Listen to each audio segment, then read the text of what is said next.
A baby is floating down a river, sealed inside a reed basket, coated with bitumen to keep the water out, drifting through the marshes of ancient Mesopotamia, somewhere around 2360 BC. The mother who placed him there was almost certainly a temple priestess, a woman who had taken a vow of celibacy and secretly gave birth to a child she could not keep. She did not know the father's name, or she did, and that was exactly the problem. So she did what she had to do. She wove a basket, sealed it with tar, placed her newborn son inside, and let the Euphrates decide his fate.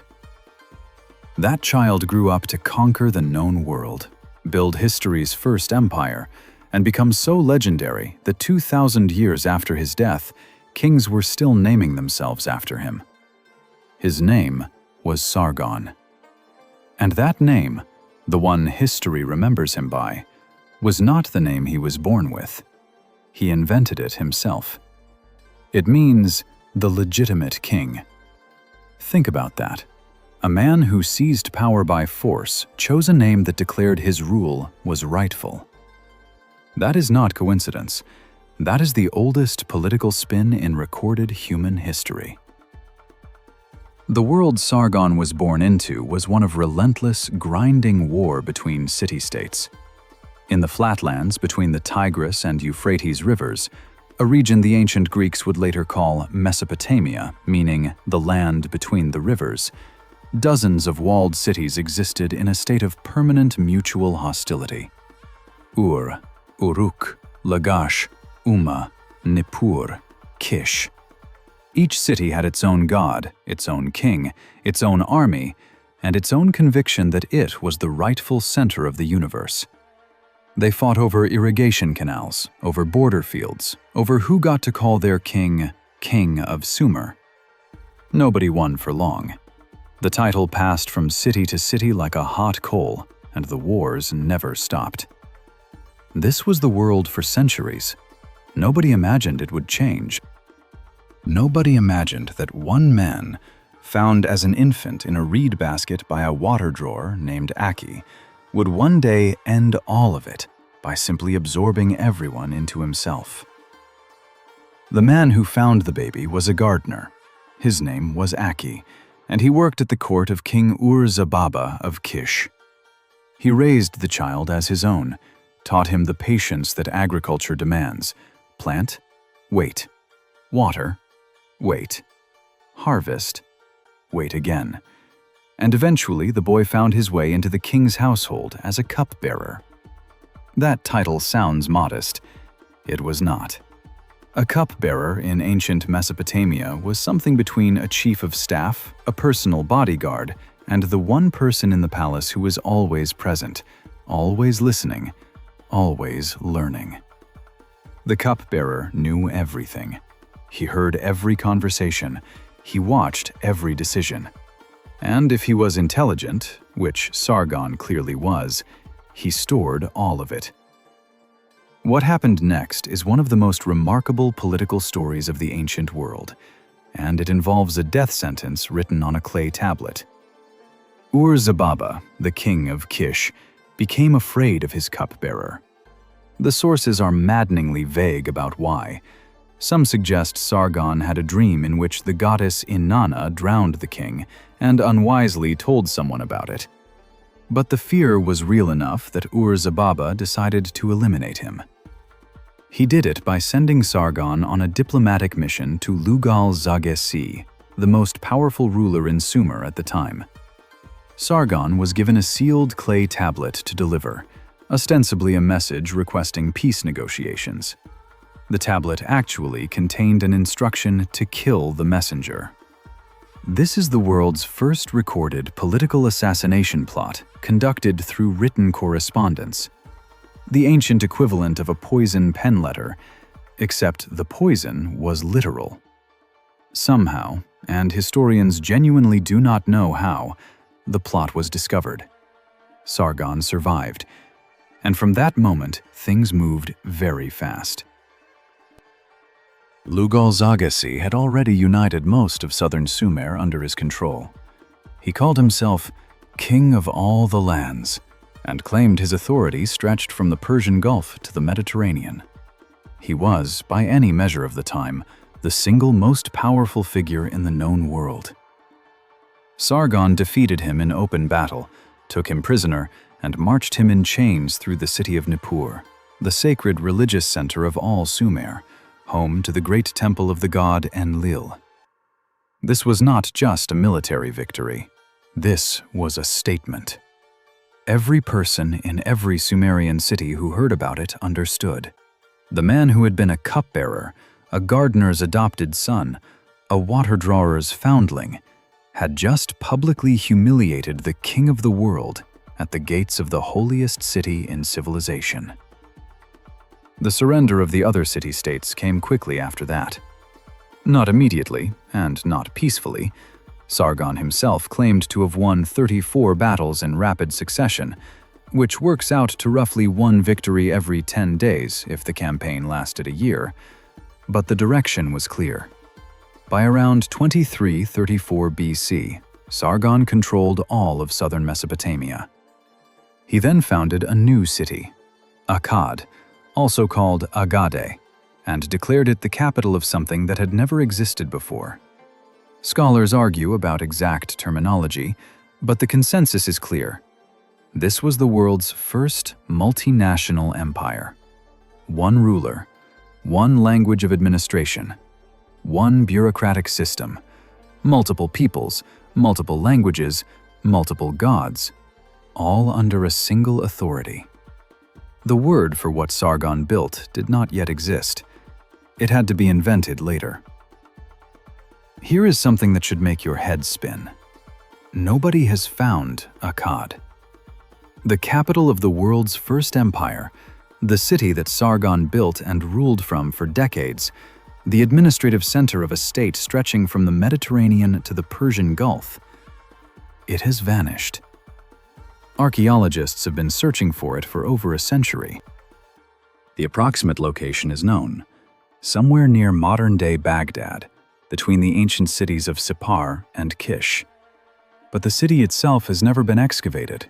It was destroyed at the end of the Akkadian dynasty and was never resettled under the same name.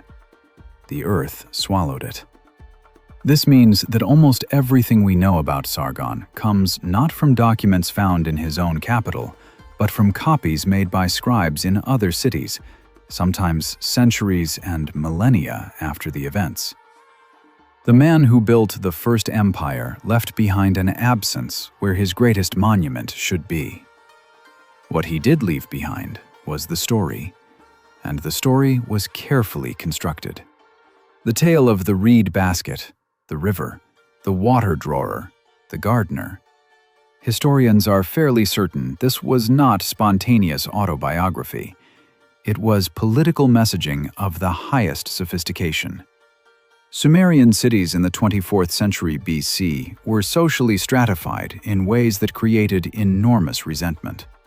Priests and aristocrats owned the temple lands, controlled the irrigation systems, ran the grain storage.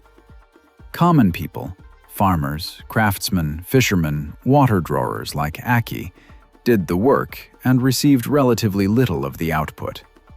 Kings traditionally legitimized their rule by claiming divine right. The gods had chosen them, usually because of their noble bloodline. Sargon did the opposite. He said, "I had no father I knew. I was abandoned. A common man raised me. A goddess chose me, not because of my birth, but because of what I became." This spoke directly to every person in Sumer who had been told their origin was their destiny. Sargon's origin story was a revolutionary political document disguised as a personal memoir. The connection to Moses is not coincidental.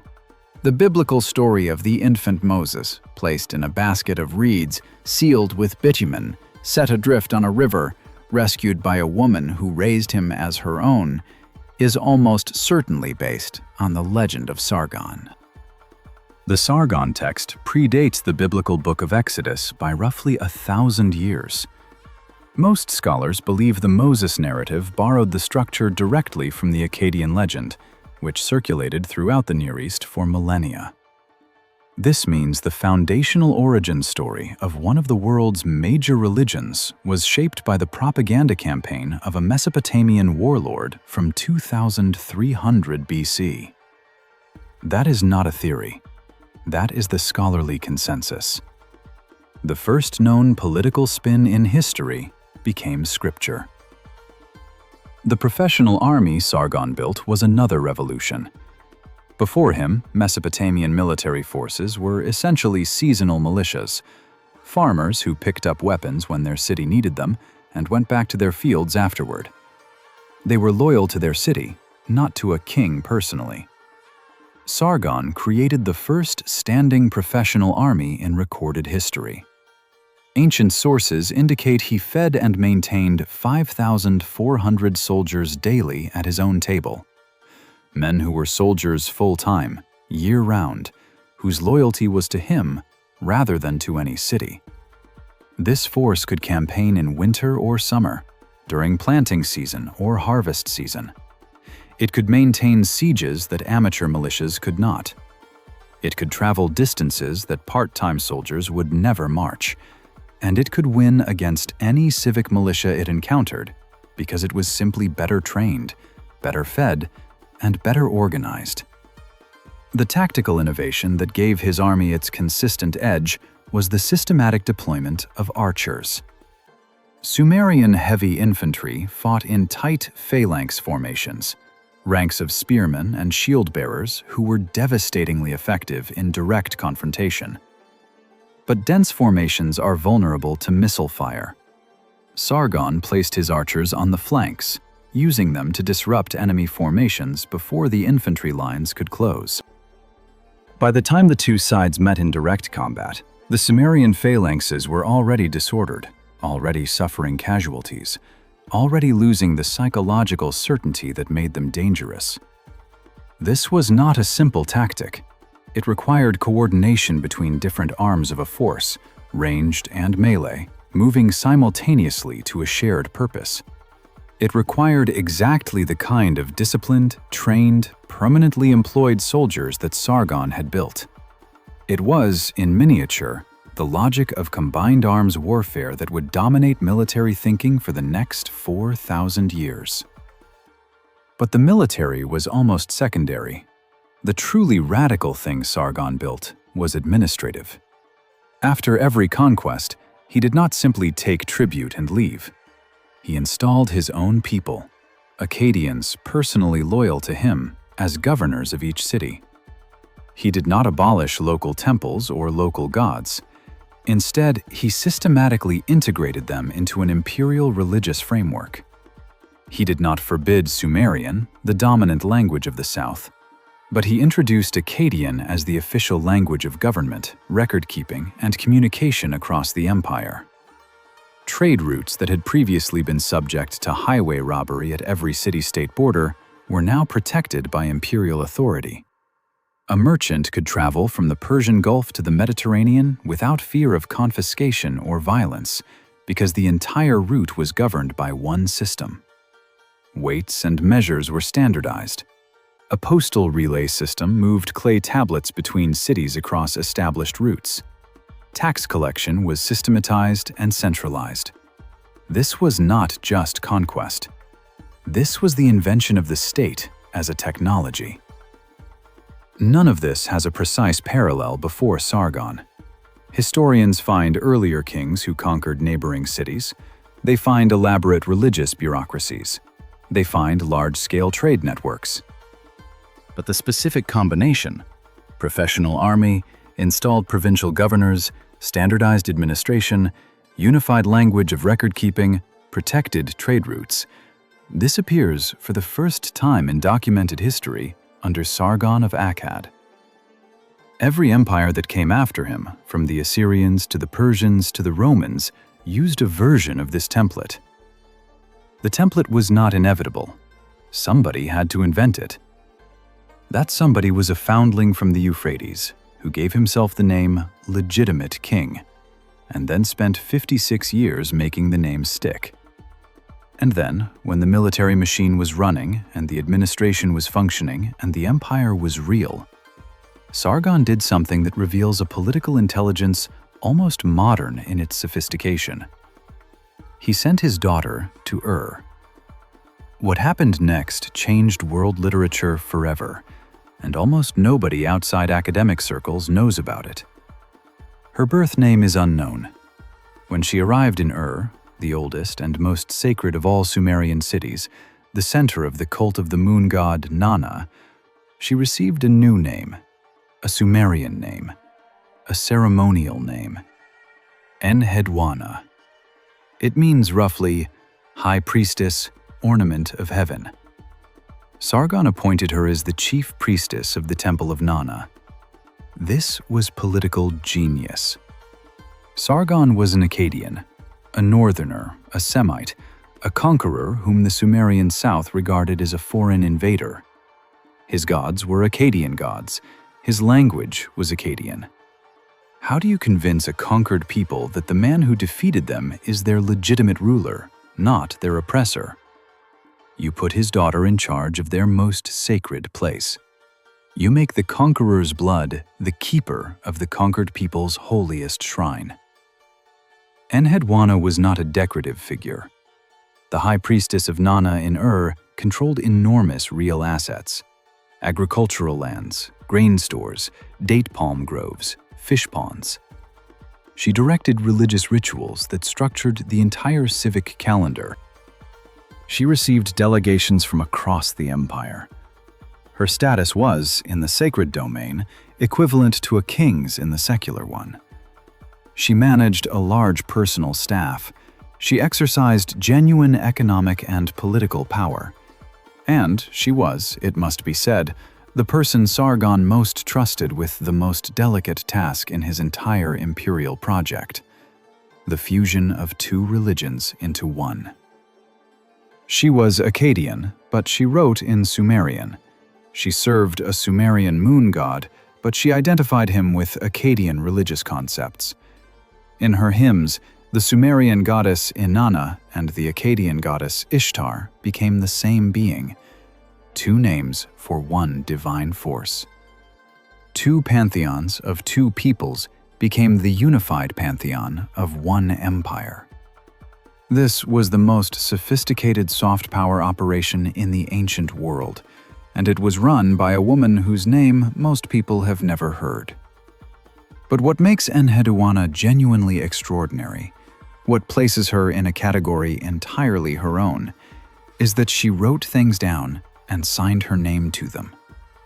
She composed hymns, to Inanna, to Nana, a collection of 42 hymns to temples across the entire empire, from Ur to Akkad. And in those texts, she identified herself as the author.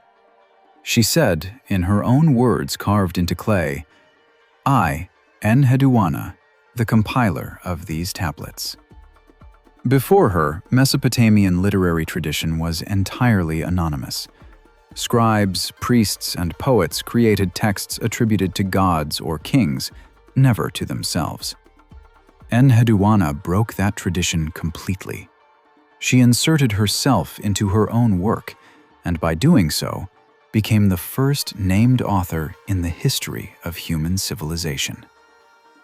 The first person we know by name who deliberately created literature and claimed it as their own. Her hymn, known as The Exaltation of Inanna, is 153 lines long. It contains something even more remarkable than its theological content. It tells her own story. How she served faithfully. How a rebel named Lugal-Ane invaded Ur, ransacked the temple, and drove her into exile. How she prayed to Inanna for help. How she was eventually restored to her position. This is the first personal narrative in world literature. The first-person account of individual suffering and survival. The first text in which a human being says to the world, "This happened to me, and I am telling you about it because it matters." 700 years after Enheduanna lived, Her prayer formulas became the template for Babylonian religious hymns. 1,500 years after her, they echoed in the Psalms of the Hebrew Bible. 2,500 years after her, traces of her structural innovations appeared in the hymnody of early Christianity. Every church choir that has ever performed a hymn is, at an immeasurable remove, a descendant of a woman who lived in ancient Iraq 42 centuries ago and refused to write anonymously. When Sargon's armies moved west, they were not moving blindly. The geography of the ancient Near East created a natural logic of conquest that any intelligent commander could read. Mesopotamia was extraordinarily rich in grain and human labor, but catastrophically poor in everything else. No timber, no stone worth building with, no significant metal deposits. Every monumental structure in Sumer was built from mud brick because there was simply nothing else available. The cedar forests of Lebanon, the silver deposits of the Taurus Mountains in modern Turkey, the copper of the Sinai Peninsula, these were not luxuries. They were the raw materials without which an empire could not build temples, could not mint currency, could not arm its soldiers with anything better than bronze. Sargon's western campaigns were not simply territorial expansion. They were a resource acquisition strategy on a civilizational scale, and he prosecuted them with the same systematic intelligence he brought to everything else. He took Mari first, the great trading hub on the Euphrates, the city through which virtually all commerce between Mesopotamia and the Mediterranean passed. Controlling Mari meant controlling the artery. Then came Ebla, the powerful Syrian city-state that had itself been a major regional power just a generation earlier, running its own trade networks across the northern Levant and accumulating an archive of clay tablets that would not be rediscovered until the 1960s. When those tablets were finally excavated, they revealed that the ancient world was far more interconnected and sophisticated than anyone had imagined, and that Ebla was conducting international diplomacy, running complex accounting systems, and managing trade relationships with dozens of cities simultaneously, all before Sargon destroyed it. He then pushed north and west until he reached what his inscriptions call the Cedar Forest, the Amanus Range on the modern Turkish-Syrian border, and the Silver Mountain, identified with the Taurus. He secured the timber routes and the metal supply chains that his empire needed to function. A later text called The Epic of the King of the Battle describes Sargon marching deep into central Anatolia to protect Akkadian merchants from the extortions of a local king named Nur-Dagal. If this account has any historical basis, and scholars debate it, it represents something genuinely new: a state conducting military operations abroad specifically to protect its citizens' commercial interests. The logic of imperial projection in the service of trade, which would become standard practice for the British Empire, the Roman Empire, and eventually the foreign policy of every modern great power, appears here for what may be the first time in documented history. Sargon also reportedly crossed the Western Sea, the Mediterranean, and reached an island interpreted as Cyprus or Crete. Whether this is literal truth or poetic exaggeration is impossible to determine, but the fact that contemporaries believed it and recorded it tells you something important about how vast his reputation had become, even within his own lifetime. The eastern campaigns were harder. Elam, the ancient civilization of western Iran, centered on the city of Susa, was not a collection of bickering city-states that could be picked off one by one. It was a unified, centralized state with its own military traditions, its own bureaucracy, and the enormous natural defensive advantage of the Zagros Mountains on its western flank. Armies approaching from Mesopotamia had to cross mountain passes that gave the defenders every possible tactical advantage. Sargon attacked anyway. He defeated 4 Elamite commanders simultaneously, took their cities, sacked Susa and its neighboring towns, and imposed Akkadian as the official administrative language of the conquered territories. The Elamite governors who survived became his vassals, men who owed their positions to him and governed in his name. This conquest was militarily impressive, but its long-term consequences went far beyond military triumph. The linguistic dimension of the Elamite conquest is where things get genuinely strange and profound. By imposing Akkadian as the administrative language not just in Mesopotamia, but across a conquered empire stretching into modern Iran, Sargon set in motion a process that historians call the Semitization of the ancient Near East. Akkadian is a Semitic language, part of the same language family as Hebrew and Arabic. Before Sargon, the dominant language of southern Mesopotamia was Sumerian, which is a language isolate. It has no known relatives anywhere in the world. After the Akkadian Empire, Sumerian gradually died as a spoken language, surviving only as a classical and liturgical tongue, the way Latin survived in medieval Europe long after people stopped speaking it conversationally. Akkadian replaced it, spread across the entire Near East through the machinery of imperial administration, and became the lingua franca of the ancient world for more than 1,500 years. Egyptian pharaohs wrote to Hittite kings in Akkadian. Persian courts used it for diplomatic correspondence. And from Akkadian descended Aramaic, and from Aramaic descended the dialect that gave rise to the written Hebrew of the Old Testament and the Arabic of the Quran. Every time someone reads the Bible or the Quran in their original languages, they are, at a very deep structural level, hearing the ghost of a linguistic revolution that a Mesopotamian warlord started in the 24th century BC. The southern campaign reached Dilmun, the island in the Persian Gulf that is now called Bahrain. In Sumerian mythology, Dilmun was not simply a geographic location. It was the place where the gods lived before the creation of the world. It was where the Sumerian flood hero, the equivalent of Noah, was taken after surviving the Great Deluge and given immortality. It was where the god of wisdom, Enki, built his underwater domain. To send an army to Dilmun was not simply to extend a trade route. It was to plant a flag in the mythology of your conquered peoples. It said, "The place your gods came from is now mine." The Akkadian military presence also reached Magan, modern Oman on the Arabian Sea coast, which provided the empire with access to diorite, the extremely hard black stone used for the finest Mesopotamian sculpture, and with trade connections that extended down the Arabian coastline. By the time Sargon's southern campaigns were complete, his empire touched 4 bodies of water: the Mediterranean, the Caspian, the Persian Gulf, and possibly the Arabian Sea.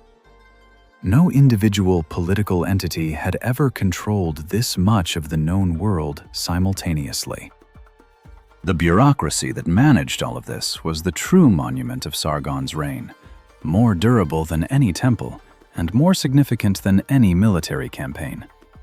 The system he built had several interlocking components, each of which was new.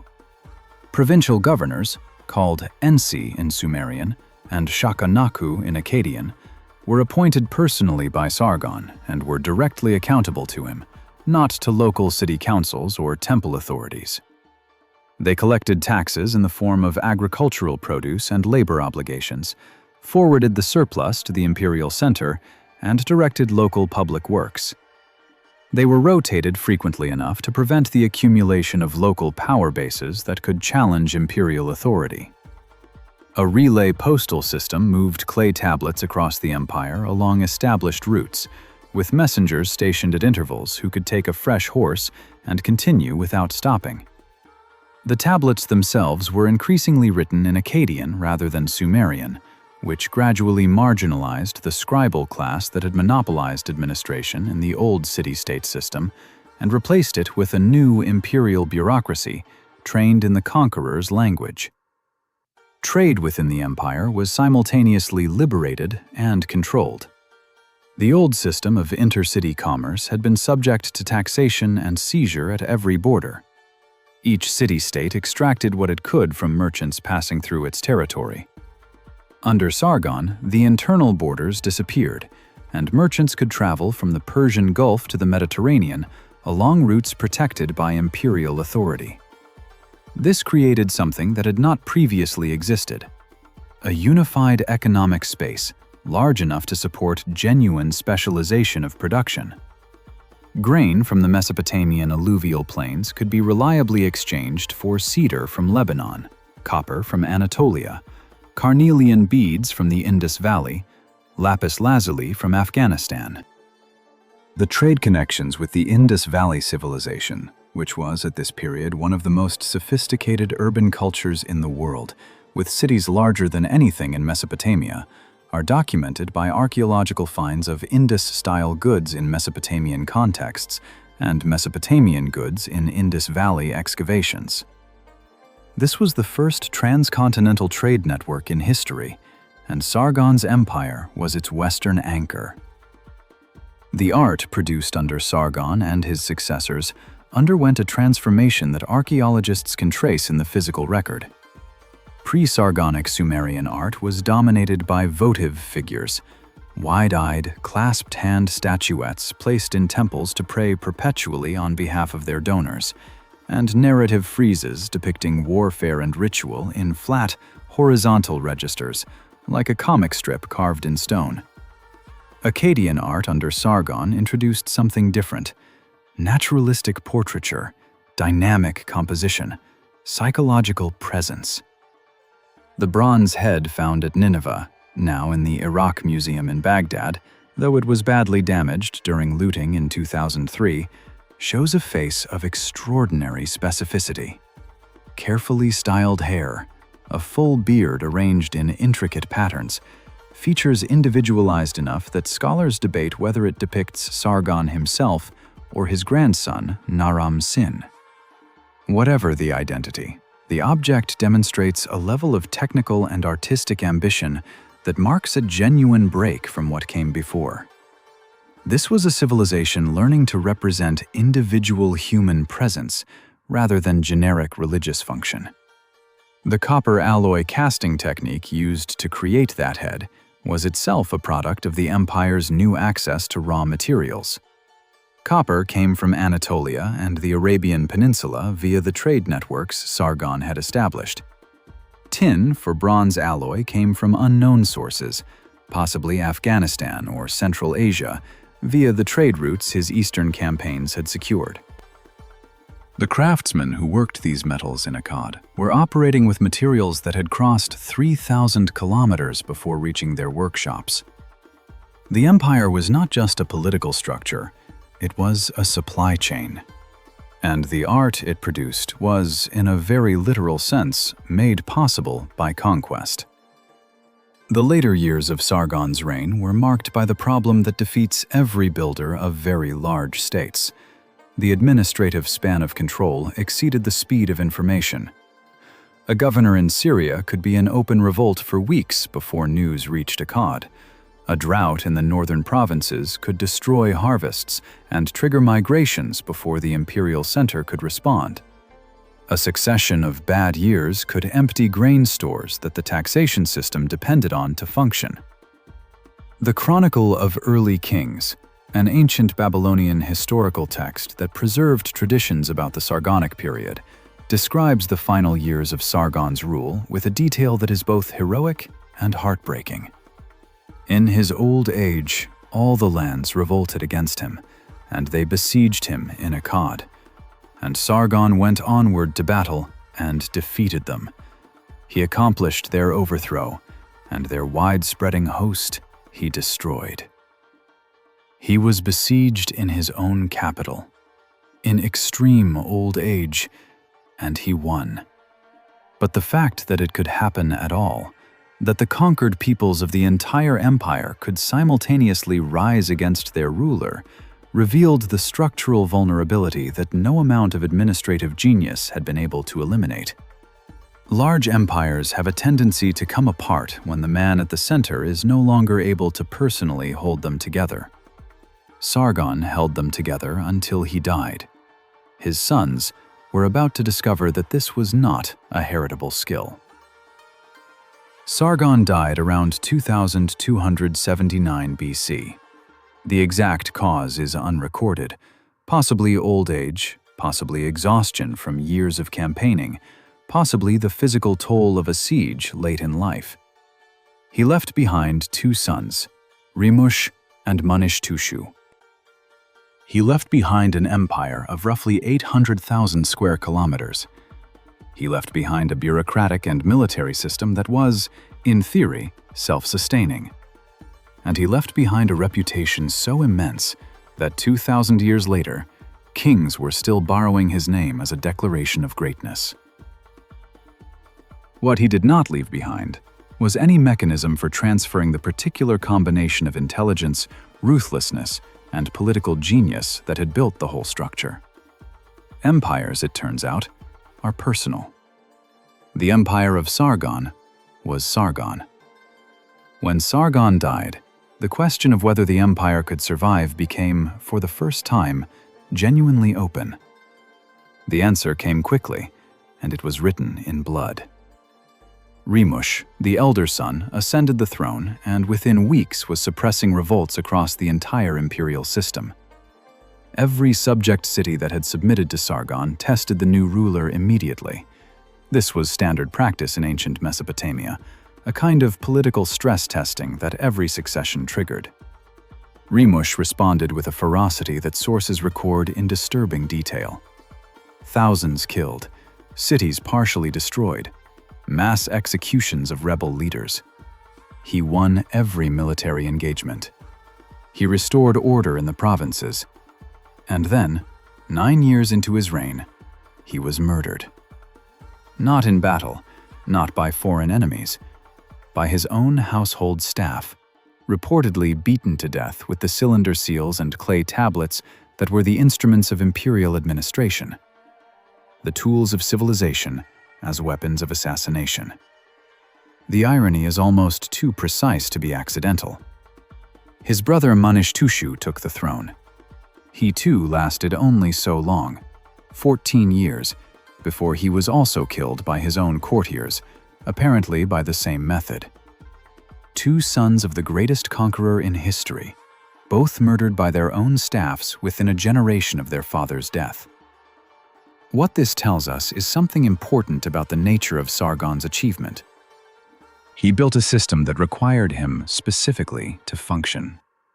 His sons inherited the structure, but not the authority that had given the structure meaning.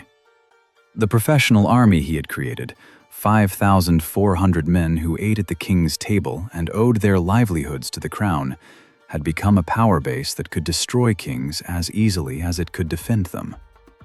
The bureaucracy he had invented had its own interests and its own networks. The system was eating its creators. It would take a figure of almost supernatural force to stabilize it again.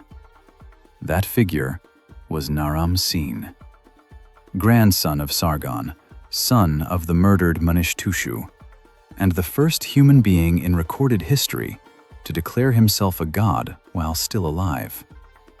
What he did with that declaration, and what the universe apparently did in response, is one of the most extraordinary stories the ancient world has to offer. Naram-Sin came to power around 2261 BC and immediately faced what every Akkadian king faced upon succession: the empire trying to tear itself apart. But the scale of the rebellion that greeted him was unlike anything his predecessors had encountered. 9 kings rose simultaneously. Not 9 cities, 9 self-declared kings, each commanding forces, each claiming legitimacy, each sensing that the Akkadian dynasty had been so badly weakened by 2 consecutive palace murders that now, finally, was the moment to break free. Uruk rebelled. Kish rebelled. Nippur, the sacred religious center of all Sumer, the city through whose gates Sargon had once marched Lugal-Zaggesi in chains, rebelled.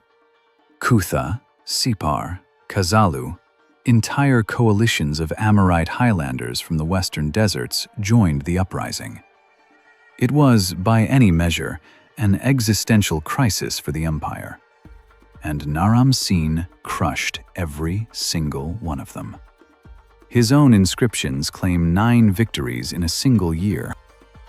Modern historians, examining the archaeological and textual record, find no reason to doubt the basic claim. He fought continuously, won continuously, and by the end of it, had not merely restored the empire, but expanded it beyond anything Sargon himself had achieved. What Naram-Sin did after those victories is what separates him from every ruler who came before him in the entire history of the ancient world. He added a symbol to his name. In cuneiform writing, there was a specific sign, the an determinative, a star-like symbol, that scribes placed before the names of gods to indicate their divine status. Naram-Sin began placing that symbol before his own name. He did not claim to be chosen by the gods. He did not claim to be descended from the gods. He claimed to be a god. Specifically, he took the title God of Akkad and had himself worshipped accordingly. Temples were established where offerings were made to him as a divine being. He assumed the title King of the 4 quarters of the world, the first time this specific formulation appears in recorded history, and then escalated to King of the Universe. He wore the horned helmet that in Mesopotamian iconography was exclusively reserved for divine beings.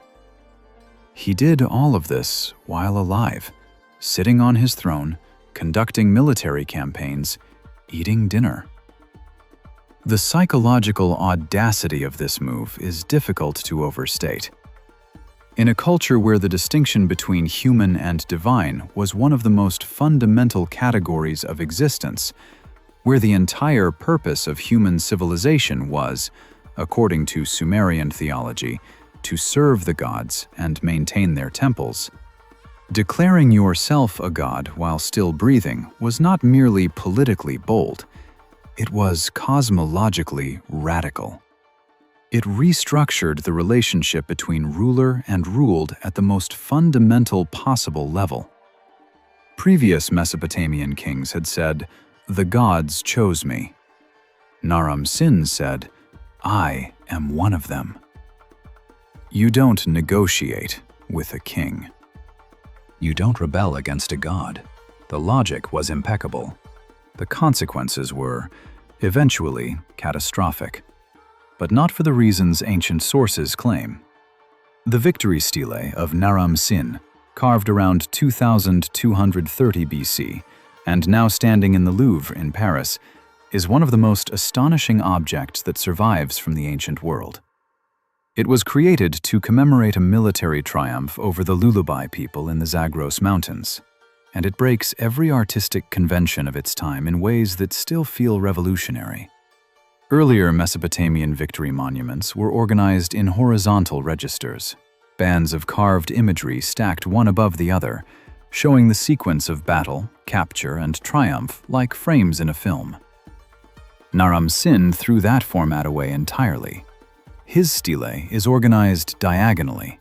A mountain dominates the entire composition, and the action moves up its slope toward the apex where Naram-Sin himself stands, larger than everyone else, wearing his divine horned helmet, one foot planted on the body of a dying enemy, a spear through the throat of another man who clutches it with both hands as he falls. Below him, his soldiers advance up the mountain in ordered ranks. Above him, celestial discs, the symbols of the gods, hang in the sky. The composition creates a visual argument. This man is ascending. He is moving toward heaven. He belongs there. The Elamites, who eventually sacked Akkad and looted the stele, carried it back to Susa as a trophy, where it sat for over 1,000 years before French archaeologists excavated it in 1898. An Elamite king had added his own inscription to it, essentially tagging someone else's masterpiece to claim credit for its preservation. The stele survived the empire it celebrated, survived the civilization that created it, survived the people who stole it, and ended up in a French museum where millions of people have looked at it without knowing who Naram-Sin was or what they were seeing. It is one of the great works of human art. It is almost completely unknown outside specialist circles.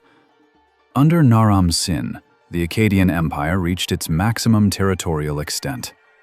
He campaigned in Anatolia, fighting simultaneously against Hittite and Hurrian kings, peoples who would themselves become major powers in later centuries. He reconquered Magan on the Arabian Sea coast after it revolted, personally capturing its king.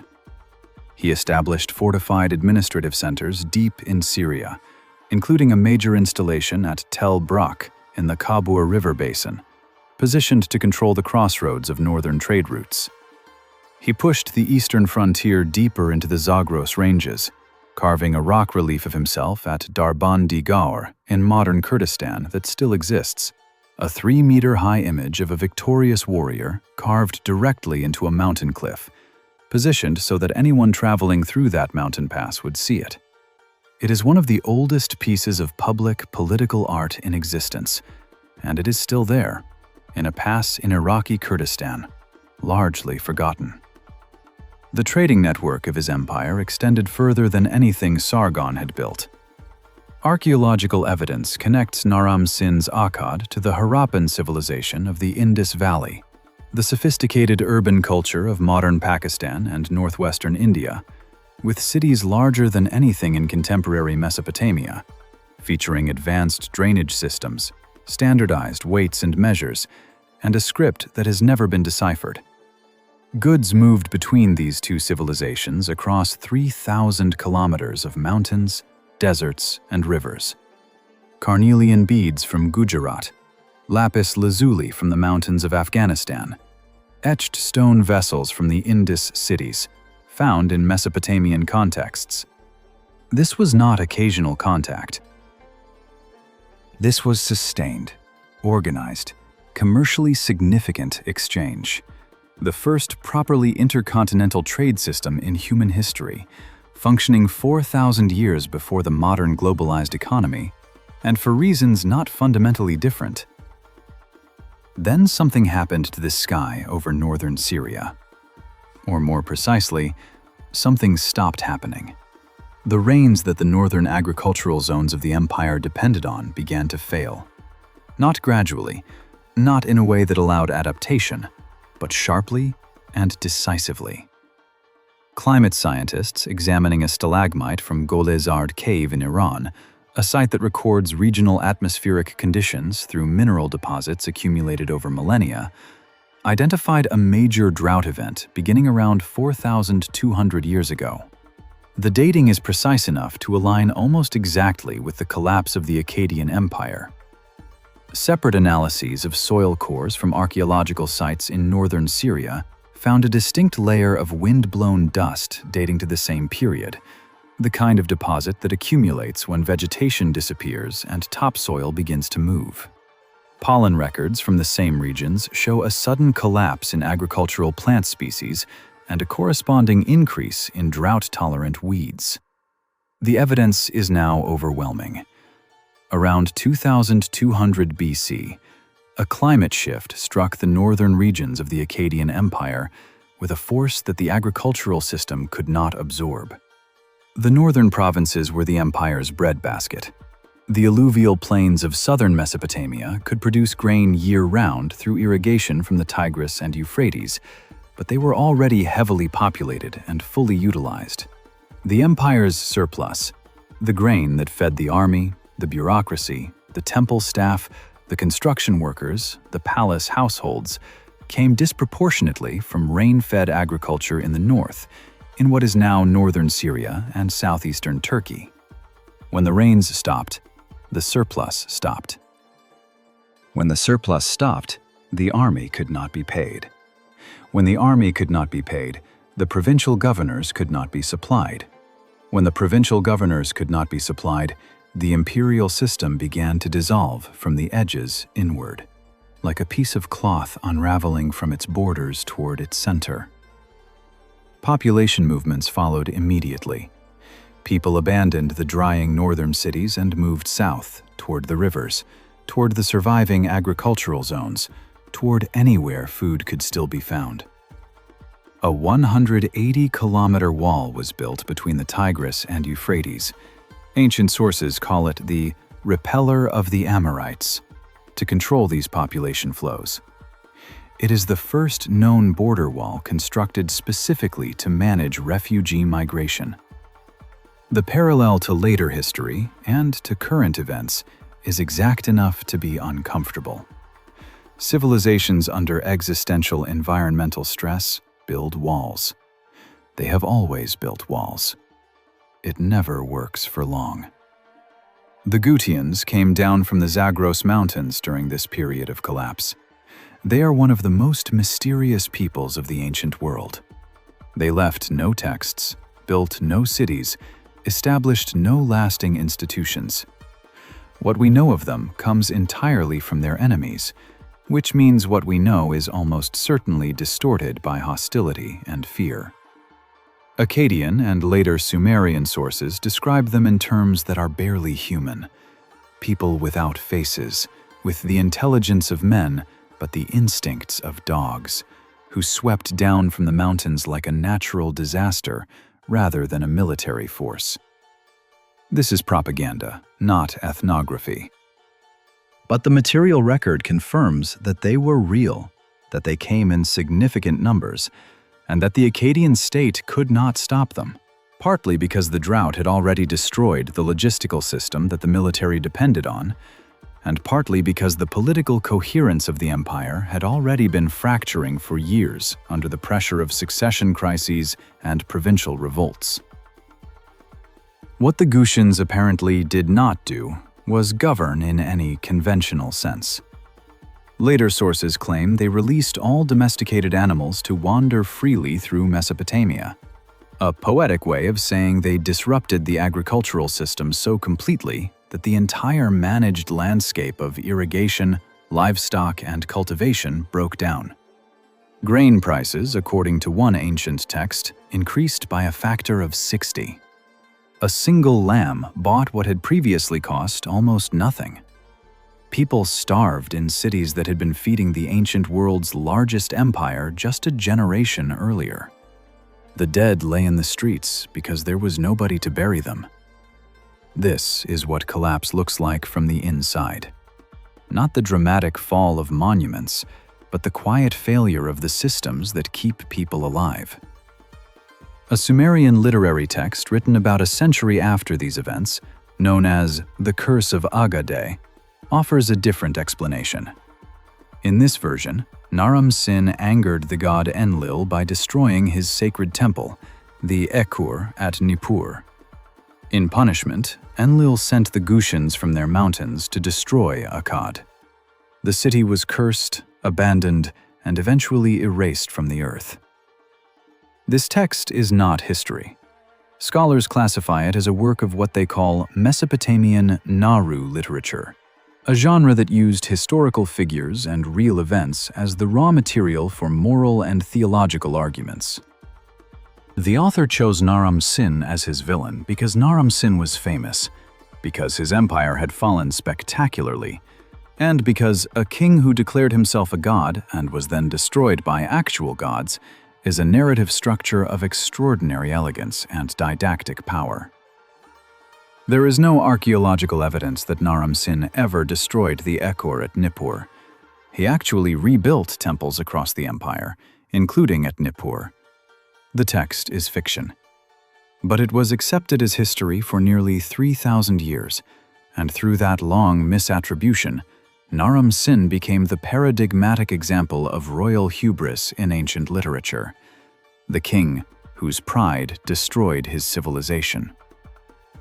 The actual cause of the collapse was a 300-year drought, combined with the structural vulnerabilities of an administrative system that had been held together by 3 generations of exceptional rulers and was simply unable to function without them.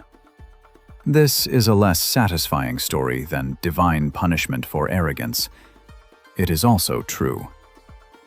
The Akkadian Empire did not fall because a king was too proud.